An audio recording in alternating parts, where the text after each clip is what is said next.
ओम श्री गण गणेशाय नमः।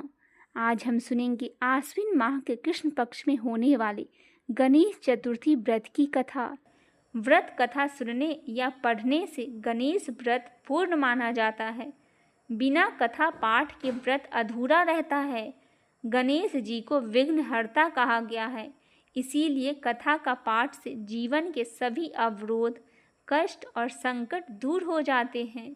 कथा के अनुसार सुनने से घर परिवार में लक्ष्मी का वास होता है और व्यापार और नौकरी में उन्नति तथा धन में वृद्धि होती है।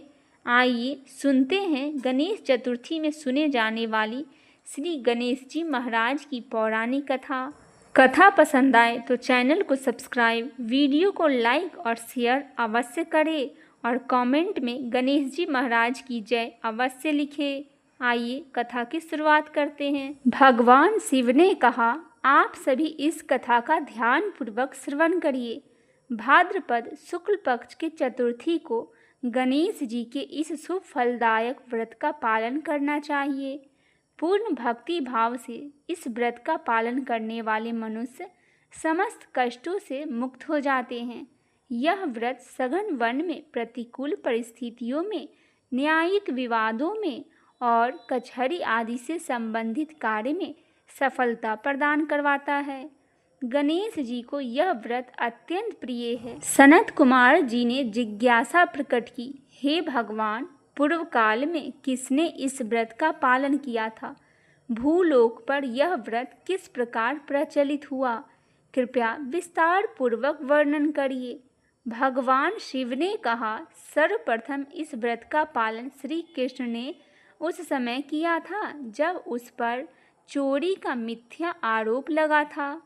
चोरी के दोष से मुक्ति प्राप्त करने हेतु देवर्षि नारद के निर्देशानुसार श्री कृष्ण जी ने यह व्रत किया था।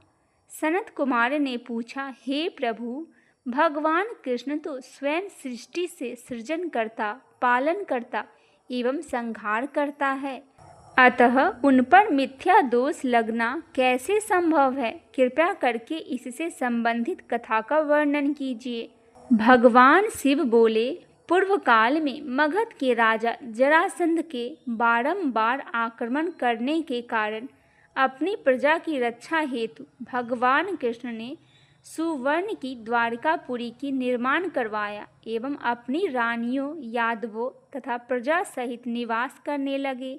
भव्य द्वारिका नगरी में प्रत्येक रानी के लिए महल, 56 करोड़ यादवों के लिए भवन तथा प्रत्येक वर्ण के व्यक्ति हेतु आवास की व्यवस्था करवाई। समस्त प्रजा वहां सुखपूर्वक निवास कर रहे थे। द्वारिकापुरी में ही उग्र नामक एक यादव निवास करता था। उग्र के 2 पुत्र हुए, जिनका नाम सत्राजित एवं प्रसेनजीत था। सत्राजित ने भगवान सूर्य को प्रसन्न करने हेतु समुद्र के तट पर अन्न आदि का त्याग कर कठिन तपस्या की। उसकी तपस्या से प्रसन्न होकर भगवान सूर्य उसके समक्ष प्रकट हुए एवं बोले, हे सत्राजित, हम तुम्हारी तपस्या से प्रसन्न हैं। तुम्हारी पूजा अर्चना से हमें संतुष्टि हुई है, अतः हम तुम्हें देवताओं का भी दुर्लभ यह सुंदर दिव्य मणि प्रदान करते हैं। ऐसा कहते हुए भगवान सूर्य ने अपने गले से एक मणि उतारकर सत्राजित को प्रदान कर दी। तदुपरांत सूर्य देव ने कहा, हे सत्राजित, यह मणि प्रतिदिन 24 मन स्वर्ण प्रदान किया करेगी। इसे धारण करते समय पवित्र रहना आवश्यक है। अपवित्र अवस्था में इस मणि को धारण करने से धारण करने वाले की मृत्यु हो जाती है। ऐसा कहकर भगवान सूर्य वहां से अंतर्ध्यान हो गए। मणि को धारण कर सत्राजित सूर्य के समान तेजवान प्रतीत होने लगे। उस मणि के तेज से प्रत्यक्षदर्शियों को लग रहा था कि साक्षात भगवान सूर्य ही द्वारिका में चले आ रहे हैं। समीप आने पर लोगों को ज्ञात हुआ कि यह तो सत्राजित है, जिसने मणि धारण की हुई है। उस दिव्य मणि को देखकर भगवान कृष्ण का मन भी ललायित हो उठा। उन्होंने मणि को प्राप्त करने की इच्छा नहीं की, किंतु सत्राजीत को यह संदेह हुआ कि श्री कृष्ण उससे मणि न ले ले। उसने मणि अपने भ्राता प्रसन्नजीत को प्रदान कर दी एवं पवित्र रहकर धारण करने की चेतावनी भी दी। एक समय प्रसन्नजीत उस मणि को धारण करके श्री कृष्ण के साथ वन में आखेट करने गए। अपवित्रता के कारण प्रसन्नजीत को एक सिंह ने मार दिया तथा मणि को लेकर भाग गया। उस सिंह को मणि लेकर जाते देख जामवंत ने देख लिया। जामवंत ने सिंह का वध कर दिया तथा मणि अपनी पुत्री जामवंती को भेंट कर दी। उधर श्री कृष्ण द्वारिका लौटकर आए तो सभी ने उन्हें अकेला देखकर यही समझा कि मणि प्राप्त करने हेतु श्री कृष्ण ने प्रसन्नजीत की हत्या कर दी है। इस मिथ्या दोषारोपण से श्री कृष्ण अत्यंत व्यथित हुए तथा अपने कुछ विशेष व्यक्तियों सहित नगर से बाहर चले गए। वन में सिंह द्वारा भक्षण किए हुए प्रसन्नजीत का शव प्राप्त हुआ। सिंह के पद चिन्हों के अनुसरण करते हुए श्री कृष्ण उस स्थान पर पहुँचे जहाँ जामवंत ने सिंह का वध किया था। वहाँ से रक्त की बूंदों का अनुसार करते हुए कृष्ण जी जामवंत की गुफा तक पहुँच गए। श्री कृष्ण ने उस गुफा में घुसकर देखा तो वह अत्यंत विशाल एवं भयंकर था। चारों ओर घोर अंधकार अतः शेष व्यक्तियों को गुफा के द्वार पर छोड़कर कृष्ण जी गुफा में 400 कोस तक अंदर चले गए। वहां उन्हें एक अत्यंत सुंदर महल दिखाई दिया जिसमें जामवंत का पुत्र एक सुंदर पालने में झूल रहा था तथा उस पालने में लटकने के रूप में एक दिव्य मणि रतन लटक रहा था। कृष्ण उस रतन को लेने हेतु उस बालक के पालने के समीप गए। वहां एक रूपवती कमल नयनी कन्या उस पालने को झूला रही थी। उस युवती के सौंदर्य का दर्शन करके श्री कृष्ण भी विस्मित हो उठे। वह कन्या उस बालक से कह रही थी, अरे प्यारे, तुम क्यों रुदन कर रहे हो? देखो यह कितनी प्यारी स्नेहंतक मणि पिताजी ने तुम्हें खेलने हेतु दी है। प्रसन्नजीत को सिंह ने मारा, तदुपरांत सिंह को मारकर पिताजी यह मणि हमारे लिए लेकर आए। तभी सहसा ही उसकी दृष्टि भगवान श्री कृष्ण पर पड़ी। वह कन्या बोली, आप जो कोई भी है मेरे पिताजी के आने से पूर्व यहाँ से प्रस्थान कर जाइए, अन्यथा परिणाम उचित नहीं होगा। यह सुनकर भगवान कृष्ण हंसते हुए शंख वादन करने लगे। शंख की ध्वनि सुनकर ऋक्षराज जामवंत वहां उपस्थित हो गए तथा दोनों में भीषण युद्ध आरंभ हो गया। भगवान कृष्ण एवं ऋक्षराज जामवंत के मध्य 21 दिवस तक निरंतर युद्ध होता रहा। तदुपरांत कृष्ण जी ने उन्हें परास्त कर दिया। उस समय त्रेता युग की लीलाओं का स्मरण कर जामवंत ने भगवान श्री कृष्ण के वास्तविक स्वरूप को पहचान लिया। जामवंत जी बोले, मुझे देव, राक्षस, नाग, गंधर्व तथा प्रेत या पिशाच आदि कोई भी परास्त नहीं कर सकता। हे देवाधिदेव, आपने मुझे पराजित करके यह सिद्ध किया है कि आप कोई अन्य नहीं अपितु देवों के देव अधिपति भगवान विष्णु हैं। आपके अतिरिक्त किसी में इतना बल एवं तेज नहीं हो सकता। आप त्रेता युग के वही धनुधर मर्यादा पुरुषोत्तम भगवान श्री राम हैं, जिन्होंने अपने बाणों के बल से लंका पर विजय प्राप्त की थी। आपको बारंबार प्रणाम है।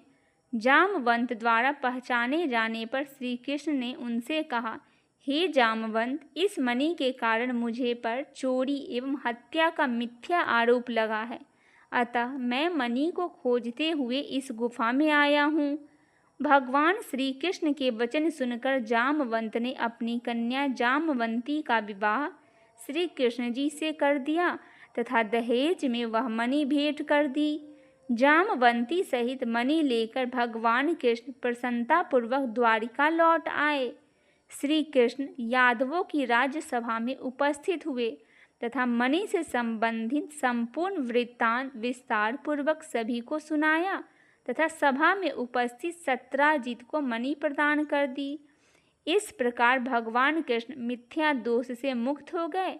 सत्राजित मणि प्राप्त कर अत्यंत लज्जित हुआ तथा उसने अपनी पुत्री सत्यभामा का विवाह श्री कृष्ण जी से करवा दिया। कालांतर में सतधन्वा, अक्रूर आदि अन्य यादवों मणि प्राप्त करने हेतु सत्राजित के प्रेत द्वेष रखने लगे। एक समय श्री कृष्ण द्वारिका से कहीं बाहर गए हुए थे। उसी समय सतधन्वा ने सत्राजित की हत्या करके वह मणि चुरा ली। श्री कृष्ण के लौटने पर सत्यभामा ने उन्हें इस विषय में बताया। नगर में पुनः श्री कृष्ण के विषय में आरोप प्रत्यारोप होने लगे। भगवान कृष्ण ने भ्राता बलदेव से कहा कि सतधन्वा से सत्राजित की हत्या करके मणि चुरा ली है, वह मणि हमारे योग्य है। सतधन्वा को जब ज्ञात हुआ कि स्वयं बलदेव जी मणि खोज रहे हैं तो भयभीत होकर उसने मणि अक्रूर जी को दे दिया। स्वयं अक्ष पर आरूढ़ होकर दक्षिण दिशा की ओर भाग गया। भगवान श्री कृष्ण एवं बलराम जी ने रथ से सतधन्वा का पीछा किया। 100 कोस के उपरांत सतधन्वा के अश्व का वध कर दिया।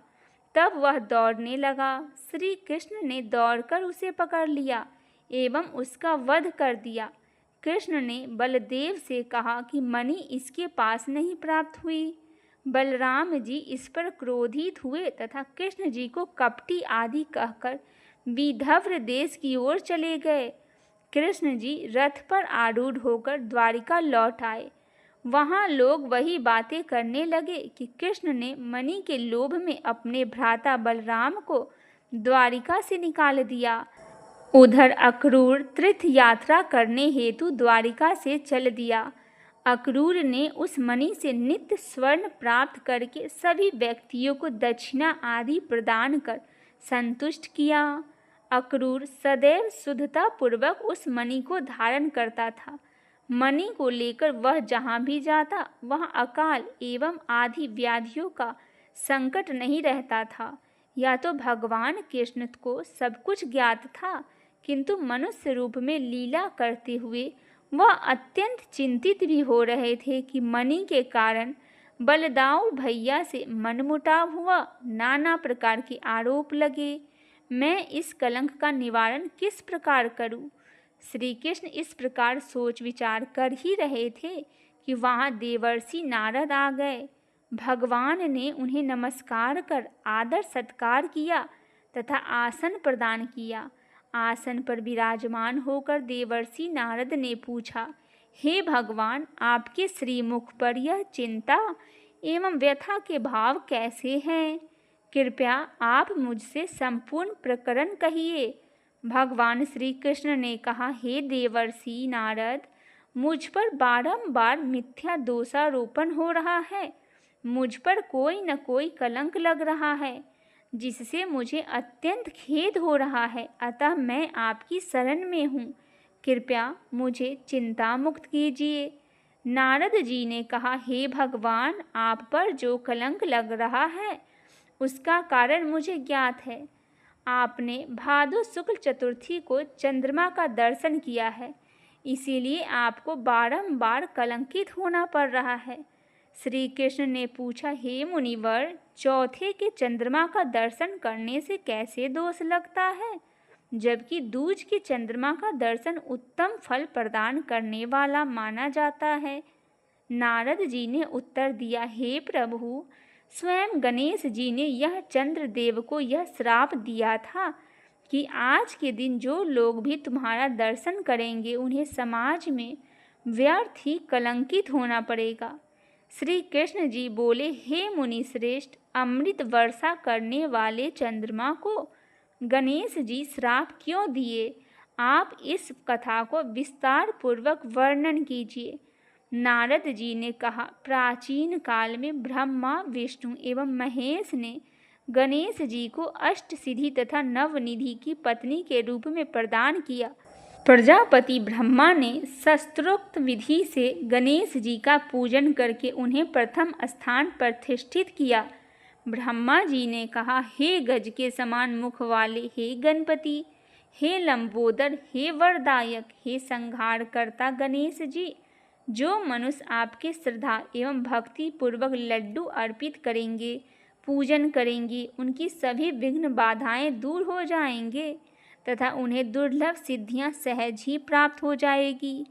हे गणपति, आपकी शक्ति से ही विष्णु जी पालन एवं शिव जी संहार करते हैं। आपकी स्तुति करने में मैं असमर्थ हूँ। ब्रह्मा जी के श्रीमुख से स्तुति सुनकर भगवान गणेश ने कहा, हे सृष्टि के रचयिता ब्रह्मा जी, मैं आपकी स्तुति से अत्यंत प्रसन्न हूँ। आपको जो इच्छा हो वह वर मांग लीजिए। ब्रह्मा जी ने कहा, मुझे सृष्टि रचना में कोई बाधा न आए। गणेश जी ने कहा, तथास्तु।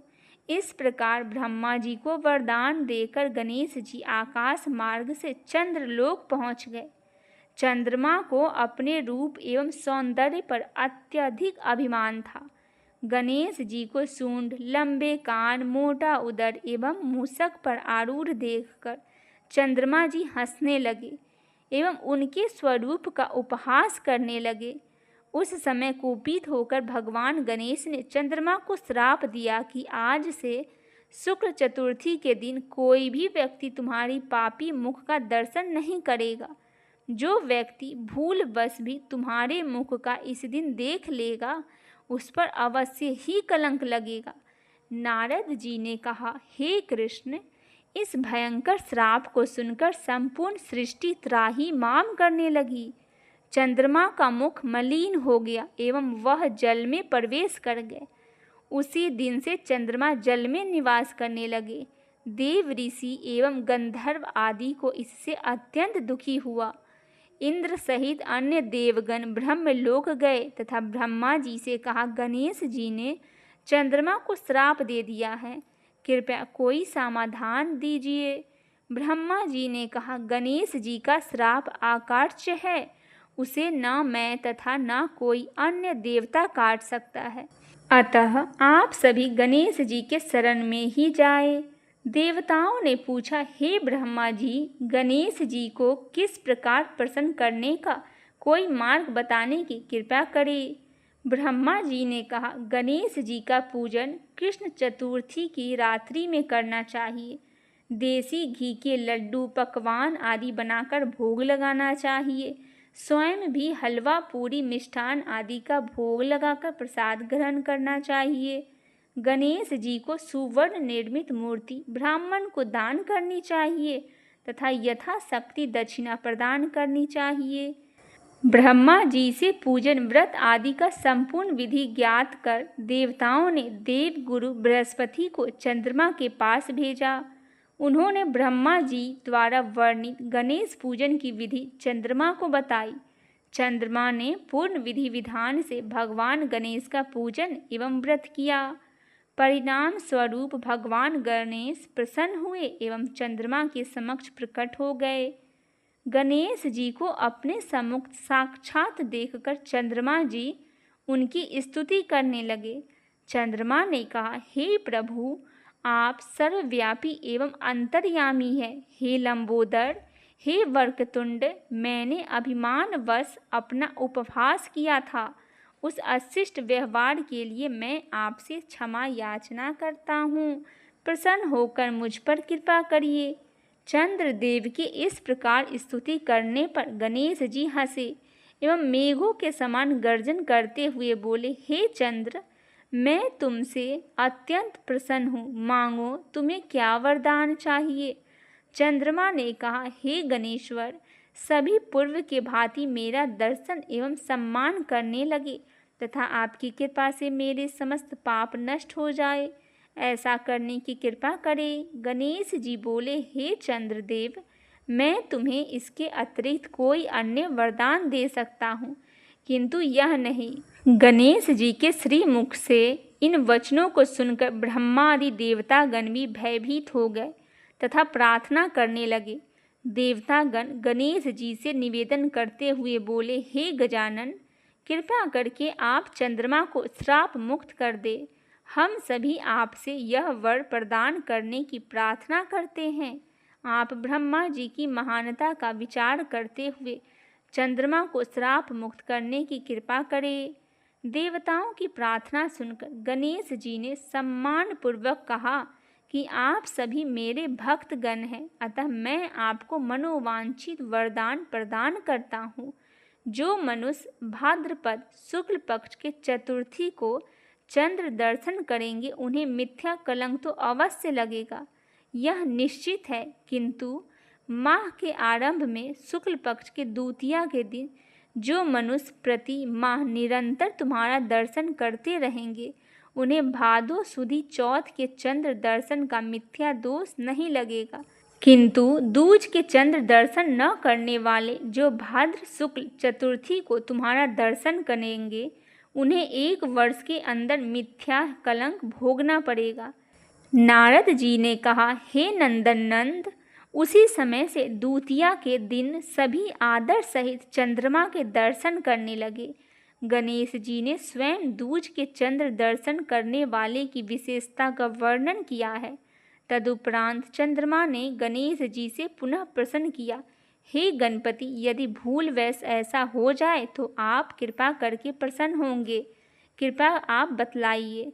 श्री गणेश जी ने कहा, कृष्ण पक्ष के प्रत्येक चतुर्थी को जो मनुष्य लड्डू का भोग लगाकर मेरी पूजा अर्चना करेंगे, विधि पूर्वक रोहिणी सहित तुम्हारा पूजन करेंगे तथा मेरी स्वर्ण की मूर्ति का पूजन कर कथा श्रवण करेंगे, ब्राह्मणों को भोजन एवं दान दक्षिणा आदि प्रदान करेंगे, मैं सदैव उनके दुखों का नष्ट करता रहूँगा।